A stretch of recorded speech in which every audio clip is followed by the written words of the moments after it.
it was near Halloween. And Michael had expressed that he didn't want to be a vagabond anymore. He'd been traveling. He wanted to buy a nice house for his children. He wanted to settle down. He was looking toward the future. He was making plans, long-term plans, for both himself and his 3 children to whom he was so dedicated.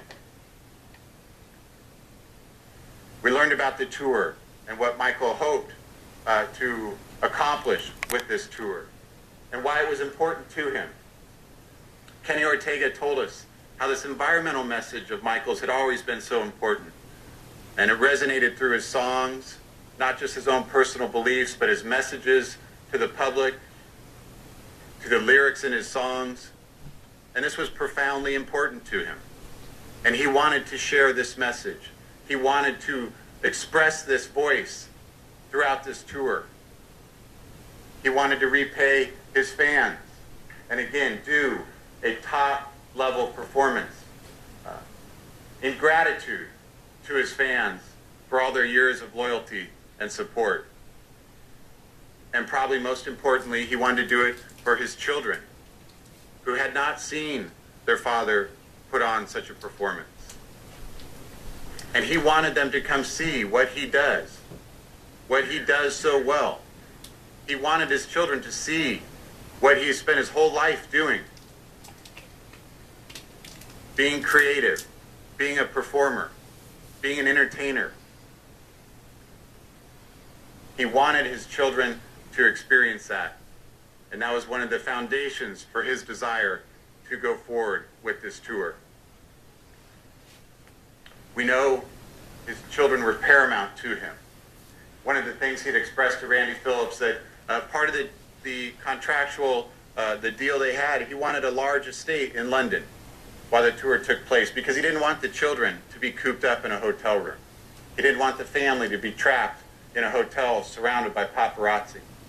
He wanted a large estate with streams and horses and animals so his kids could lead as normal a life as possible while this tour unfolded. We knew about his future plans to make movies. He wanted to make a feature-length film based on the song Thriller and the video Thriller. He discussed other movies. He wanted to get into directing. He had plans. He had hopes. He had dreams, as we all do, both for himself and his family. We heard about his desire to open a children's hospital. We heard this not only from the drugged recording of May 10th, 2009 at 9:05 in the morning, but in Conrad Murray's own statement to the police, he comments that Michael wanted to create this children's hospital, to give this to the world. That Conrad Murray said he was hoping, or he had been asked to be the medical director of this children's hospital. Michael had plans and hopes and dreams. We knew also that the tour was discussed. It had been discussed that the tour, following this successful leg in London, these 50 shows, it was hoped that it would expand across the world, go through the United States. Again, there were plans and dreams and hopes that were very well known to those around Michael Jackson during this time. But we also know, as we heard from multiple witnesses, that what was paramount to Michael were his 3 children. And his dreams and hopes were intertwined with those same dreams and hopes that he aspired for his 3 kids. One of the reasons he was so excited about the tour, if you recall, was because it was going to be beginning that summer. And the kids, relieved from the obligations of school, would be able to accompany him and go on the tour and see their dad perform in London. But none of this came to be. None of these dreams, hopes, aspirations, or desires came to be, because on June 25th, 2009, Michael Jackson, just 50 years old, was pronounced dead. We know, and we will discuss, the circumstances of that death. We know and will discuss how Paris had to come in and see her father in that condition and scream out, "Daddy," as she broke down in tears. How Prince had a shocked look on his face, and was crying. That's what the actions of Conrad Murray did. Not just to Michael Jackson, but to his children. Ladies and gentlemen, the defendant is charged with one single count of involuntary manslaughter for the criminal negligence that was exhibited and caused the death of Michael Jackson. I want to talk to you briefly about the law and the applicability of the law in this case. The law as it relates to involuntary manslaughter. And I want you to remember, if you look back, whenever it was, 6 weeks ago or thereabouts, when I stood in this very well, we were going through voir dire, and I discussed with each and every one of you. I said, you may have unanswered questions at the end of this trial. There may be 100 questions, and maybe 97 of them are left unanswered.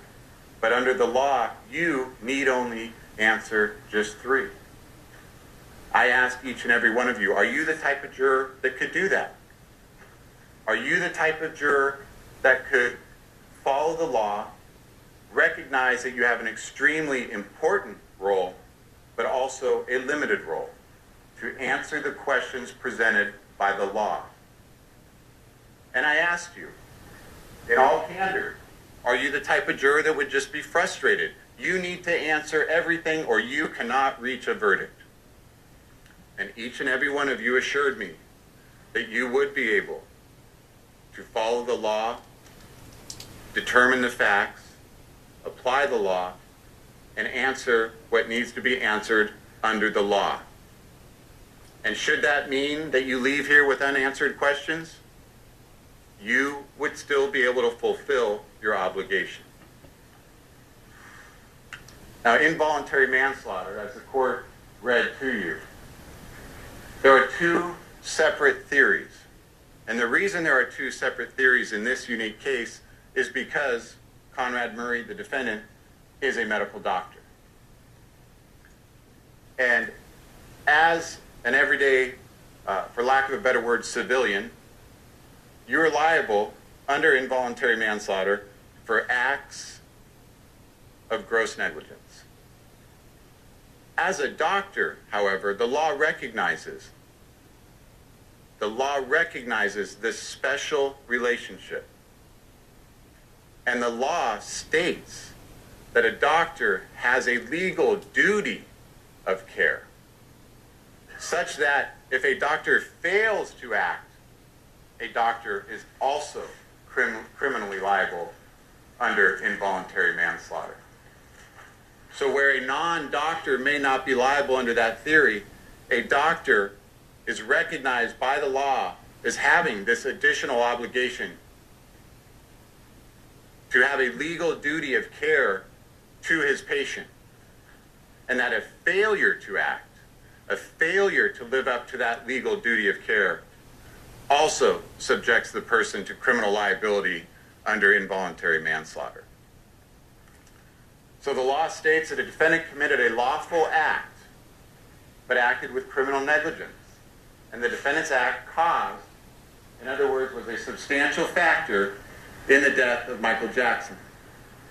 The act being that the defendant, a licensed physician, administered propofol and the surrounding criminal negligence in the administration of that propofol. But that is the act that inevitably led to the death of Michael Jackson.